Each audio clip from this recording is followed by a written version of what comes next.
ચોક્કસ રીતે મનીષાબેન, ગુજરાતની હું માત્ર પાટીદાર સમાજનું જ નહીં પણ હું ગુજરાતની જનતાની પણ પીડાની સાક્ષી છું કે લોકો ત્રાહિમામ થઈ ગયા છે, કંટાળી ગયા છે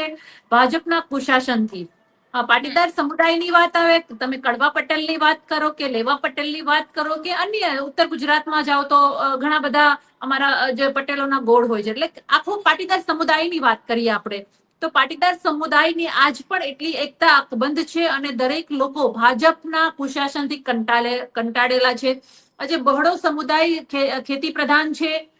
યુવાનો રોજગારી માટે હેરાન થઈ રહ્યા છે, તો દરેક સમુદાયના લોકો આમાં આવી જાય છે. તો પર્ટિક્યુલર તમે પાટીદાર સમુદાયની વાત કરતા હોય તો હું પણ દાવા સાથે કહું છું કે પાટીદાર સમુદાય ખૂબ જ ભાજપથી નારાજ છે અને આમ આદમી પાર્ટી તરફ વળી રહ્યો છે. ચાહે કડવા પટેલ હોય કે લેવા પટેલ હોય કે પાટીદાર સમાજના કોઈ પણ